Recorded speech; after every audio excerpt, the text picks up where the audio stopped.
So in this lesson, we're going to take a look at the next step in the evolution of the atomic model and the gold foil experiment performed by Ernest Rutherford. All right, and the objective for this one is to recognize the changes that were brought about by Rutherford's discoveries in the gold foil experiment. So you're going to want to read textbook section 4.2, the second half of that, starting at the section called Rutherford's nuclear model, to go along with this lesson. All right, so let's first talk about the state of the atomic theory. The first one we talked about was Dalton's atomic model, which was the solid sphere, the solid indestructible sphere. It was then tested, I believe, later by J.J. Thomson, in which he had his cathode ray tube show him that the atom was indeed divisible, which took away some of Dalton's thunder, but he still had some good concepts left.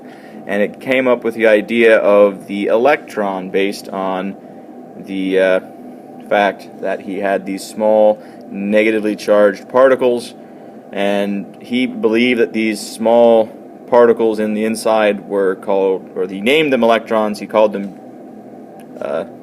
He called them electrons. He said they were negative. And lastly, he said there was a weight of 1/2000th of the hydrogen atom. And I believe it was his student then that decided to test the atomic theory even more.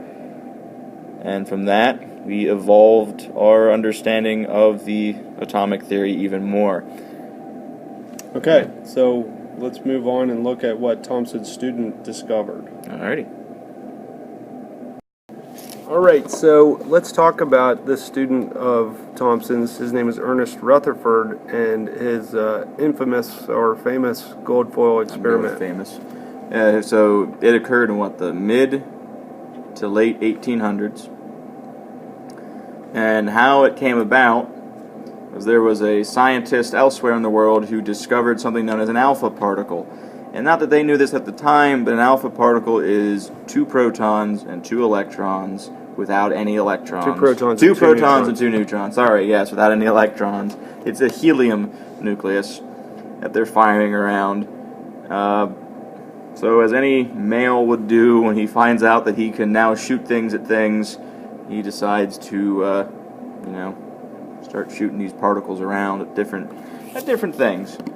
Yeah, the alpha particles come naturally from uranium atoms. Uranium and other super heavy elements like that are Anything unstable. that has radioactive decay will... And the nucleus will break down and burp out these massive particles. Which is also why iron is one of the most abundant elements in the universe. Everything either decays to iron, or if it's in a star, it actually stops at iron. So iron is one of the most abundant... I did not know that. Yeah, I'm full of useless information. So let's look at basically the setup that Rutherford was using. They had discovered if you took like a lead box, very nice, and you box. stuck a chunk of uranium in there, starts spitting out alpha particles. For those at home, he's trying to put a U on the inside of U. that. Okay, these alpha particles would get spit out in every direction, but the lead, being a really dense heavy metal, also will absorb them. So they would let an opening in one end of the box. Yes, and it was also a very small opening. It was so small that most alpha particles that came out directly straight. So if you are not copying this down in your notes at this point, you should be drawing what Mr. Ferguson is currently drawing. So he had these beam of alpha particles, and you would aim them at different things. Give a man a gun, and what's he going to do? He's going to go hunting. Pick out something to shoot his gun at. So Rutherford's idea was, let's shoot the alpha particle gun at really thin sheets of metal. And test his old teacher's theory.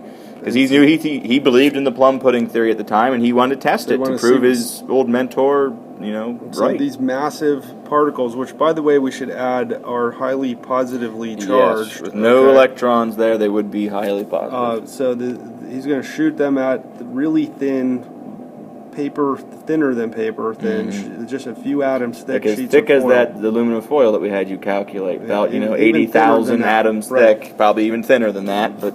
And then see what would happen. So let's go on and look at this experiment a little more closely. All right, as any good student will do, he's his own professor though, when he did these experiments, but as any good student will do, they'll try to prove their boss correct in science. That way it helps It helps their boss look good. And themselves as well. So what he thought was going to happen as he shot these alpha particles at the plum pudding model atom, since it is a giant gelatinous sphere with these little negatively charged particles in it, he assumed that all the alpha particles would just easily pass straight through and not come into contact with anything. So if you haven't drawn this in your notes, you should. This is what he expected. It's important to understand what people were expecting to happen compared to what actually happens. This is what science is all about. You make your hypothesis, you test it. If you see something you don't expect, you redo your hypothesis or remake your hypothesis, and then you go and test until your evidence or your experiments support what you are trying to prove. So, in summary, if the plum pudding model of the atom is accurate, the alpha particles should, if they knew the density of the matter, and it was the alpha particles, and they knew the mass of them, they should plow straight on through. Yep. Let's see what actually happened. So, first of all, let's just take a second to look at this schematic of Rutherford's setup. Okay, so here's his alpha gun, if you will. There's a chunk of uranium inside a lead box, and they're directing this beam of alpha particles at a super thin sheet of metal. Gold was one of the metals they used. Because it's very ductile and malleable. Right, it's easy to shape. And they had a circular detector around which would produce a little glow of color. Fluoresce when these alpha particles would hit them. So they could tell by where it was glowing whether the alpha particles were going straight through, getting deflected in some way. And he literally had to sit there and count where they hit. That'd be a very fun day in the lab, sitting there. He probably had underlings to do that. Oh yeah, that's what grad students are for. Okay, so let's take a look at what the observations are, and you can actually see where we're going. I think if you look at those pink arrows, we'll take a look at just Mrs. Ray Beerley.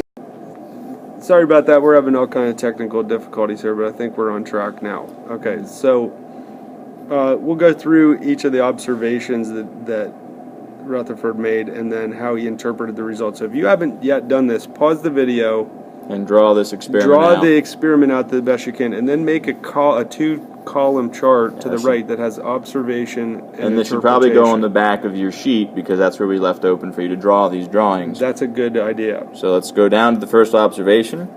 He noticed that most of the alpha particles travel through the foil undeflected. So you can see back here, the majority of these pink lines are just coming straight through, and they're collecting back here.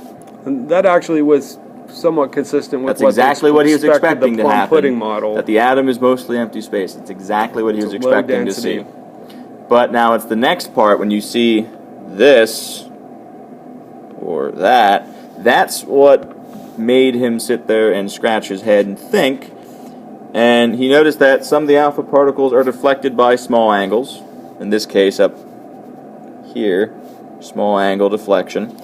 So he then came up with the idea that there has to be something that is extremely massive in the center. Much more massive even than the alpha particle. Exactly, especially for gold. There must be something massive in the center of these atoms that are deflecting it. Otherwise, it should pass straight through. Not only is it massive, but it's positively charged because it's repelling that positively charged alpha particle directly away from it. So it's repelling a positive charge and it's hitting it. And then there you go, okay. And then this massive reflection where you get a massive deflection here. This must be when it directly hit the nucleus.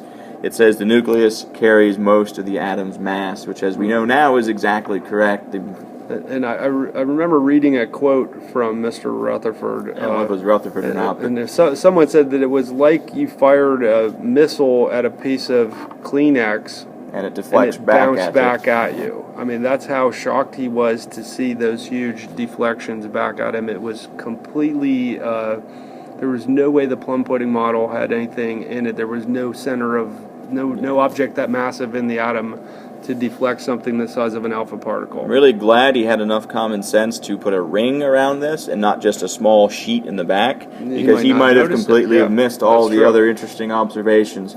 So in science, you should always come prepared for the unexpected, and as his experiment showed, he actually came prepared for the unexpected result. He was thinking, well, just in case something unexpected happens. And it ended up being a good thing that he did. He's the man who's credited for, of course, finding the nucleus, which is a big, big step in our evolution of the atomic model. All right, so once again, pause now. See what's drawn on the screen here. This is a very important concept to have drawn in. Don't bother drawing all of this, but you can draw one section of it showing the alpha particles traveling through. Okay, so notice how these would be the gold atoms, and the sheet wasn't quite only 1 atom thick, but for our purposes, in the diagram here, it's 1 atom thick. Notice where now we're drawing a small spot with a plus charge at the center. That's what they realize is the region where all the mass is, and it's very, very tiny. And in fact, it's not even this scale here. No, I think it's like 1/1,000,000th. I think the size of the total volume. It's really small. Yeah, it's really small. As far as the diameter, it's about 1/10,000th or 1/20,000th of the overall diameter is where the mass is located, which would be about 1/1,000,000th of the volume. Which does mean the atom is still mostly empty space. Right. But it's not. It's mostly completely mass-free empty space with this tiny, super dense center, and the alpha particles that did go straight through, which was most of them, were the ones that didn't track by the nucleus. 2 of them. Ones that got deflected at shallow angles were ones that kind of came close to the nucleus and they got repelled off in another direction, here and here. And then the ones that were a dead-on hit on the nucleus deflected almost completely back. Almost right back the way they came. So he interpreted his results. So basically he said, well, there must be, as Mr. Ferguson said, a dense center, but a lot of empty space. So that's how he interpreted it, and then he came up with his model of the atom. So let's take a look at what his model was. All right, so the Rutherford model of the atom. This is the big discovery of this lesson, in fact. If you come into class tomorrow and say, I don't know what Rutherford discovered, it's going to be a problem. Word. Yeah. Nucleus. Nucleus. He discovered that there was a nucleus at the center. And not just that, he then said, he had no proof of this, though, but he then said, well, if all the mass is in the center and it's positive, that means the negative charges must be somewhere else. And so he said, took a look around him at the solar system while the planets orbit the sun. Exactly. The electrons must be like little planets orbiting around the nucleus. And they're held in place by the fact that the nucleus is positive and the electrons are negative. And that's the big deal with his discovery. So, again, the nucleus is where all of the mass is. Exactly. So the whole atom space would be everything. It would still be a sphere, basically. It's the same size it was before, but Rutherford's advance was we're going to put all of the weight, all of the mass at the very, very center in a tiny little spot at the center. All right, so let's take a look real quick. I know we've been doing these, describe in words the atomic model. So let's do that now. Rutherford's model, the big discovery, as we say, was the discovery of the massive positive nucleus. We say massive not because it's gigantic or anything. It's massive because it's so heavy in comparison, or dense in comparison to everything else. So it's a massive, positively charged center. The other discovery that his model has is the fact that the atom is still mostly empty space.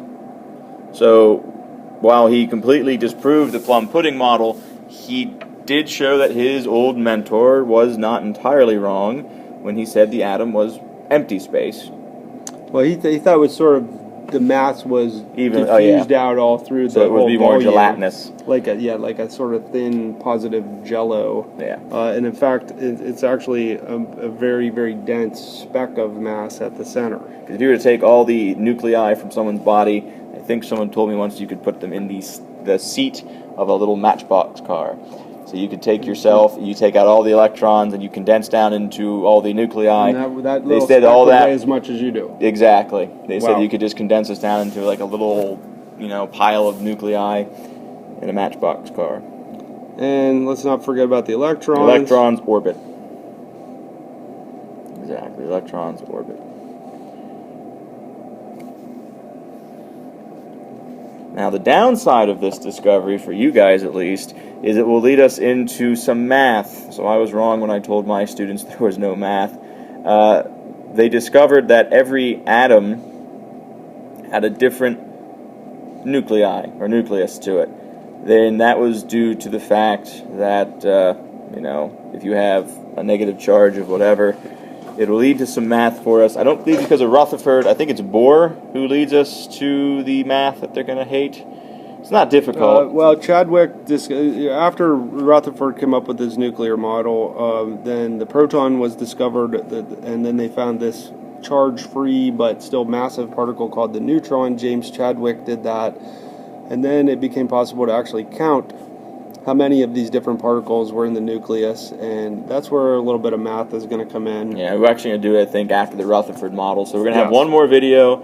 It's going to talk about atomic numbers. It's going to talk about, Mass numbers. Mass numbers. Average atomic There mass. we go. That's the word I was looking for. And Neutrons, protons, number of electrons, charge even, and of course average atomic mass. Fun and with the numbers. notation. We're going to learn about two different types of notation. One's called nuclear notation. The other one was called isotopic notation. Well, no, it was nuclear and dash.